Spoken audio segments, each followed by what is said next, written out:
You're listening to Parent MD, the podcast where top pediatric experts do the homework for you, sharing clear and trustworthy medical advice so parents feel empowered to take the very best care of their kids.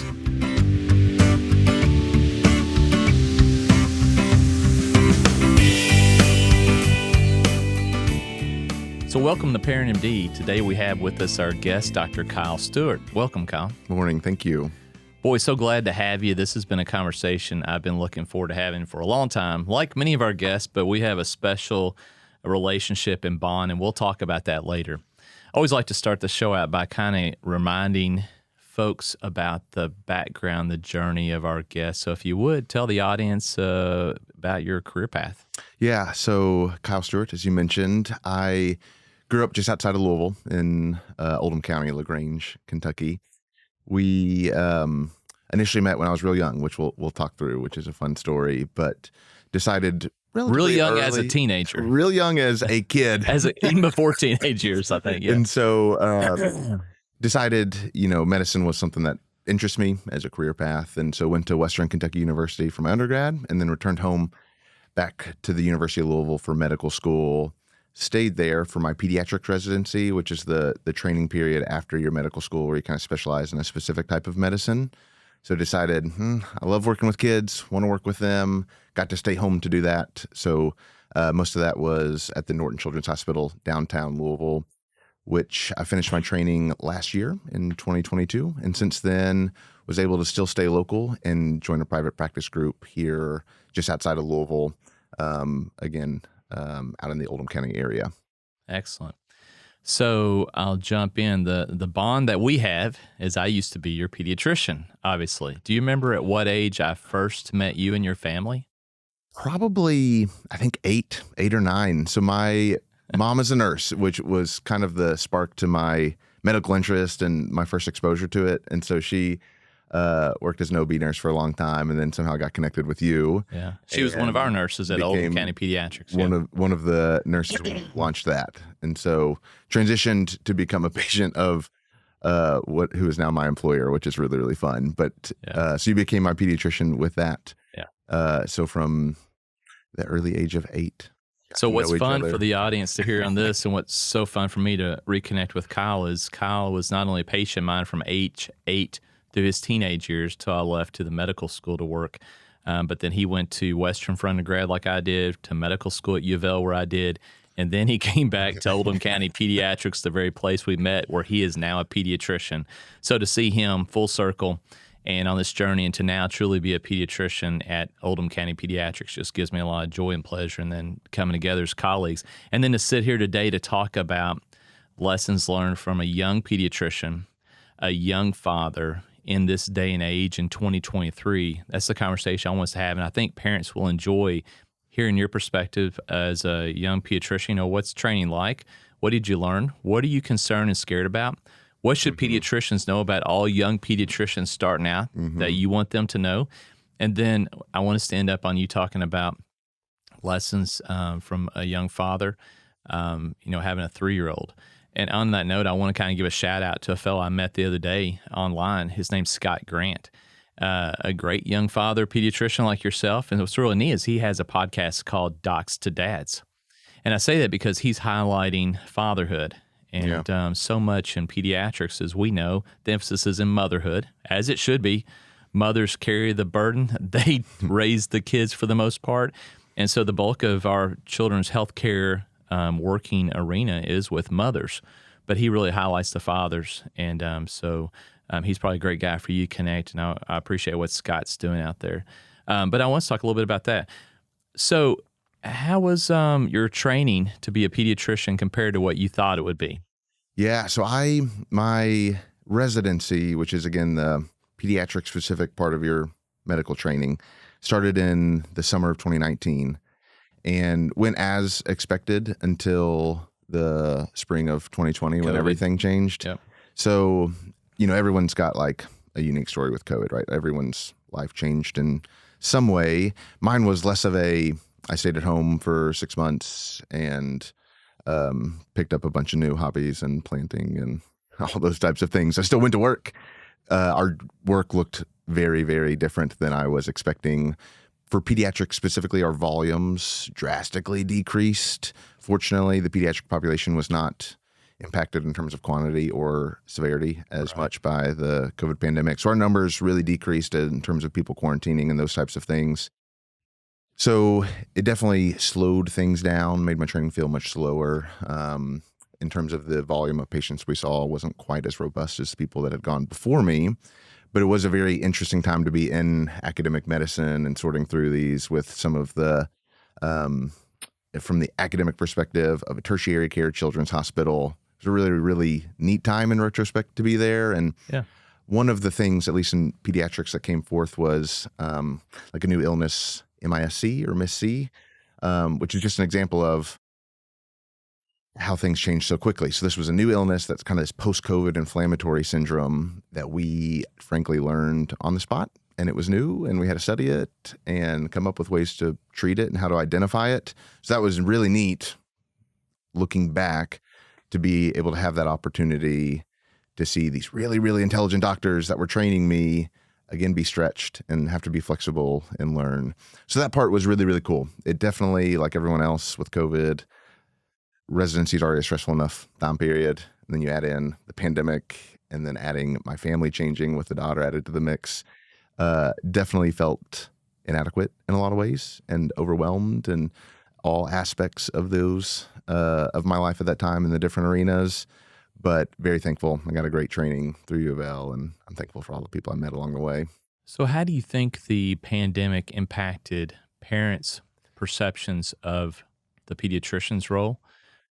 Relationship, trust, lean on them to look for guidance? Do you think it strengthened or weakened? And how much did this pandemic herald in virtual health, and how much have you seen that change how medicine is practiced today versus a few years ago when you started? Yeah.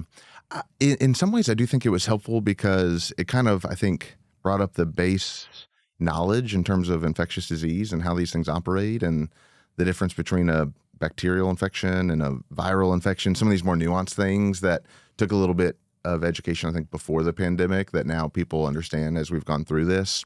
So in some ways, I think the medical base for parents has increased. Now, I was not like out practicing on my own beforehand, so a bit hard for me to speak fully to that. But in terms of the relationship with the pediatrician, the young kids in particular, I know it's been echoed before, really impacted. Those are just formative years. And we knew that was, in terms of quarantine, social distancing, all that thing. We knew at the time that was going to be something that we had to deal with over the coming years as we work our way out of the pandemic.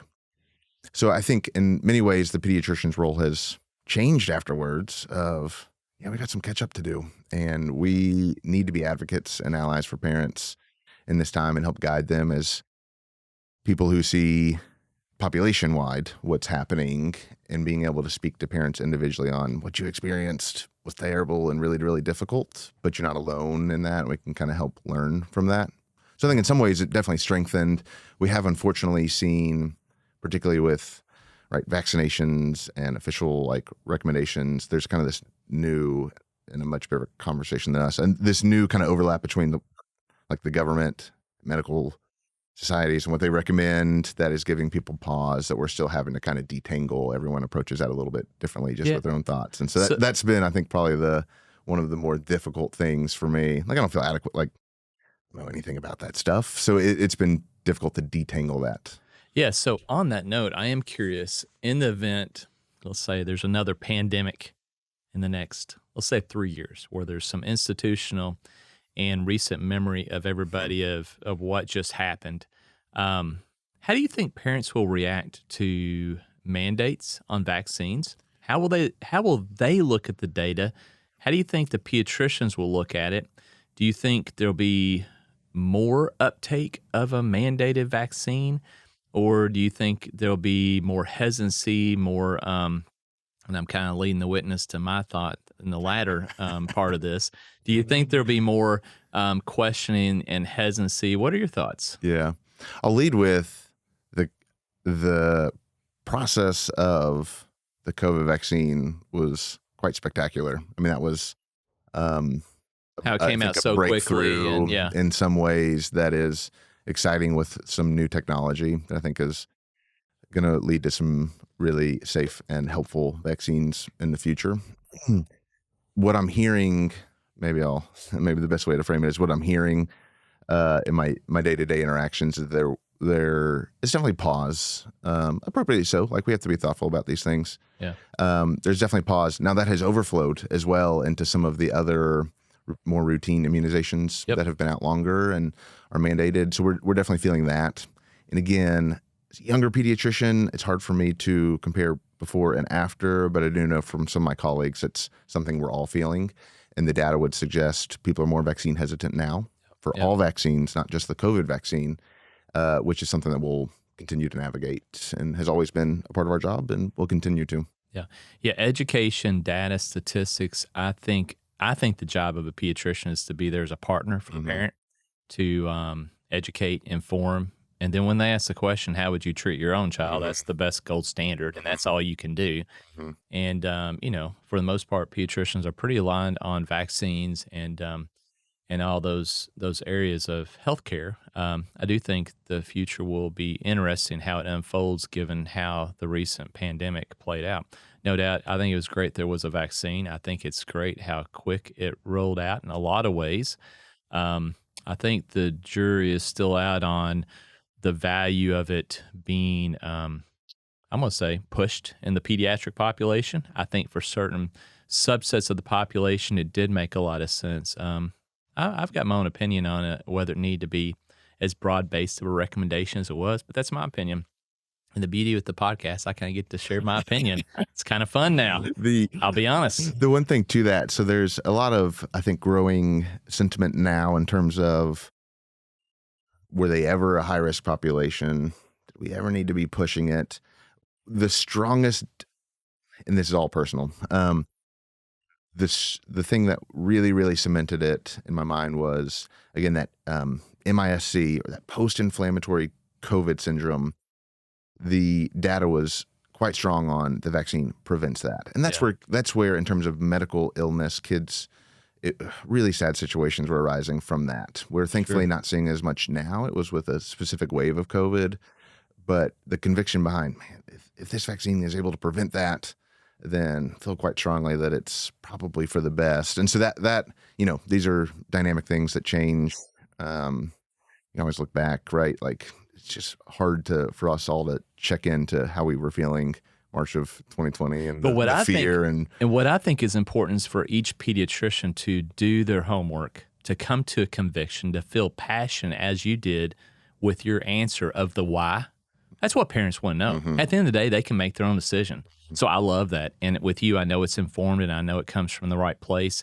And you're going to make a decision and recommendation which parents will lean toward. Let's talk about that for a second. I think one of the most exciting things, and tell me how this has felt becoming a pediatrician, of the surprise I think a young pediatrician has at the trust that parents put in you to make decisions about their children. How has that felt for you now being the leader of the ship?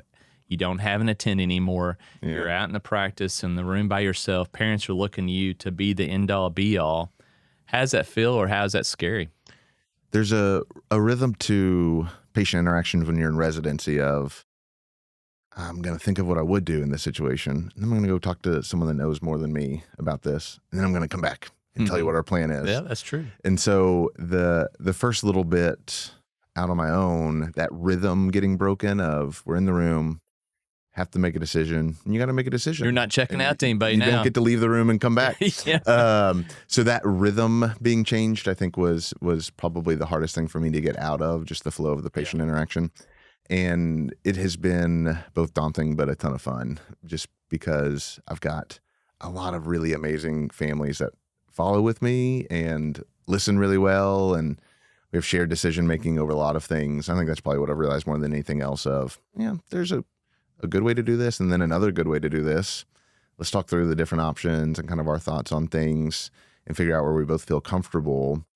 And I think being a both young father and young pediatrician, like I hesitate to walk into a room acting like I know the answer. which hopefully Yeah. will serve me well. And I think parents appreciate that as well, not in a Totally. weakness way, but in No. a, hey, this is an ongoing conversation. And there's some things that are more black and white than others, but if just a constant daily reminder of this is not my kid that I'm taking care of. This is someone else's kid that they've entrusted, which is terrifying. It's scary big. in some ways, but really, really encouraging and affirming. I am confident you've already seen this. But one thing that was very helpful to me when we started Oldham County Pediatrics, and Diane and I started a pattern, and I know you've seen it, we've talked about it, and I'm confident you've seen it as you've been practicing. But when Diane and I started, days one was 0 patients each and just came out of residency. I mean, we were both fresh out. We didn't have a senior mentor right there with us when we started. But we readily, because of our working partnership and relationship, readily would come to each other and say, hey, would you look at this rash with me? Can I run this case by you? Dinah readily up front said, let's lean on each other. Let's let our parents see us working in tandem as a team. And let's just be honest, what we don't know, but let them know that we care. We're going to be honest. They can trust us. And then we're going to go find who can help us if we don't have the answer. So honestly, I have insecurity and need to lean on others. Diane and I set that pattern. Now, what was fun for that, after 8 years when we had 9 doctors, I felt like the pattern, I saw it every day. People would come out of the room and say, hey, would you come look at this? All the pediatricians in the group put aside their worry of what others would think. They put aside their pride and said, hey, I'm going to lean on my partners, and I want the parents to know that we're going to practice as a team here. I always thought that was so cool and so fun, and I know you all likely still do that out there. But I'll encourage you to keep setting that pattern with the young pediatricians that are going to come after you in the future, because I think letting parents know when you don't know is like one of the best things you can do, because it comes back to that trust. They're looking to you to truly take care of their kid, and they don't assume you know everything. With that being said, how much do the parents go to the internet now? Obviously, that's why I set up Parent MD to be another resource, to be the virtual health partner for parents when it came to telehealth resources, which are now markedly increasing their usage, education, and community. How much do your parents go to the internet, even though they have you and your team? Yeah, my generation, we grew up with Google. So we've had internet and answers initially with computers and now with phones readily accessible, to where, the knowledge gap is less now than it used to be, because again, they can look stuff up and they can come in and kind of have an idea of, I think this might be what's going on.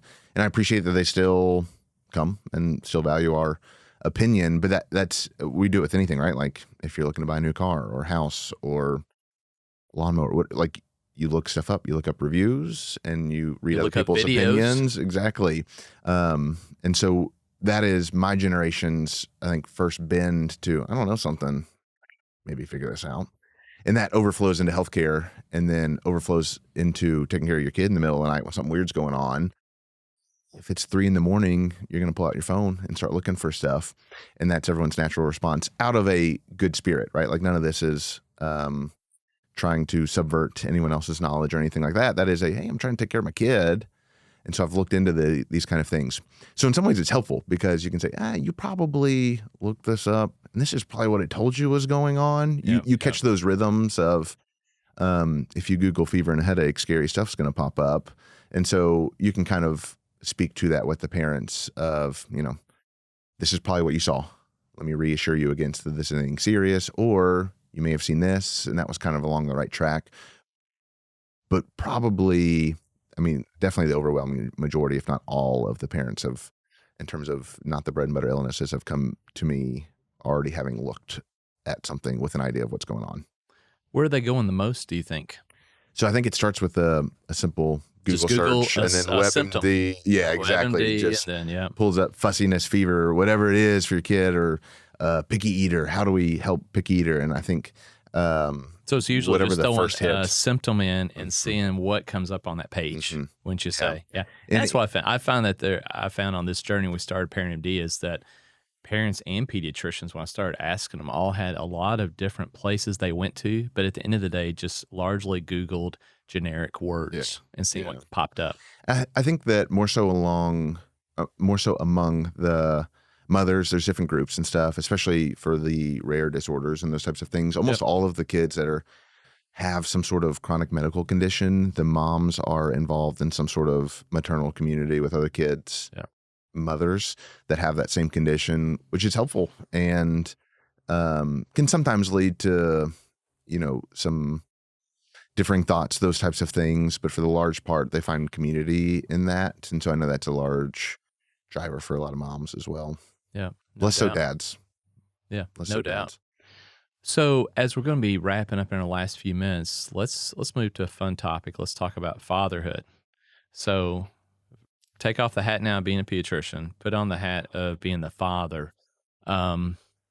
First question, how do you look at being a pediatrician now through the lens as a father? And then let's talk about lessons from fatherhood. But how does being the father of a 3-year-old daughter impact you being a pediatrician for others? Yeah, it's remarkably helpful. I can't imagine doing. I'm sure you felt the same way. I can't imagine doing this without a kid because so much of my it's like your interaction. At-home toolkit on how to be a pediatrician. It's like, oh yeah, she did this weird thing 6 months ago. Yeah. So much of my interaction is, oh, my daughter did this once and it was really strange, but it gets better. I have so many of those interactions each day, and that builds camaraderie with your families as well. If you can speak to, this happened to my kid as well. And all of a sudden you can feel them connect with you a little bit better. It has, in some ways, I think brought on a lot of anxiety, particularly through training when you see all of the more severe illnesses and kind of the weird things that can happen. So with that, through my training, just carried a lot of anxiety over the health of my daughter. And she's healthy and she's great, but just, seeing kids in children's hospital, right? Like that just sticks with you, and it should. And so that overflowed, I think, into my view of my daughter, and just carried a lot of anxiety unneedingly through that. But then also it is helpful because babies and little kids do weird things that are all normal. And so those types of things, it's been it's been fun to be able to be reassuring. But more than anything else, I think it's just provided me to be able to connect with families, moms and dads over, this is really, really, really difficult. There's no way that you can really prepare for this, even as hard as you try. The nights are long, the days are long sometimes, really stressful. You will always feel inadequate, almost universally. You will always feel like you're not doing a good enough job, and that's okay, because I feel that too, and we can work through this together. That's a great point. As a father, what now, aside from the reflect on how it impacts you being a pediatrician, what have been some of your best lessons learned as a young father? Yeah, good question. I think that a lot of the first years of my daughter's life, it's been, the parenting aspect is one thing. I think leading the family as a whole was not something I fully understood. And that when my daughter was born, not only did I become a father, but then became a husband to a mother, if that makes sense. And that's something else that you have to learn and walk through and lead, and has required a lot of patience. So I think more than anything else, it is you have to walk through this pretty open-handedly with a lot of grace and forgiveness for yourself and for your kid and for your significant other. And the more that you can do that, the easier it goes, the better it goes. Is less pressure on yourself, less pressure on everyone else in your family, and that will make things easier for you. Yeah, I think that's pretty wise to state at this junction in your life. But, mothers have a heavy weight and calling in what they are tasked to do daily for the obvious reasons. Fathers too, and I think fathers often don't, especially young fathers, and I look back on my journey and I know I didn't do that well, but highlighting your role to be a husband, to support the other significant caregiver, the mother in the life of the child. And I think a lot of us young fathers, there's a lot of immaturity in there. We're just trying to figure out ourselves. And I know there's a lot of things that I wish I had done differently. And then, you learn. And I always said, wow, if I had a third child, when I was older, I'd probably done that one a whole lot better. It's like you really learn on the first I'm a two. third kid, so my parents nailed it. They nailed it because you are so awesome, Kyle. Obviously, yeah, that's great. With my first two, I always said, the first one you really learn on, the second one you start learning more, and third one I like, it's probably been easy. Yeah, but yeah. I'm sure with the third one, there's always nuances and things thrown in there. You just don't play them. Yeah. No, it's great. Hey, really enjoyed the time with you thank today. you.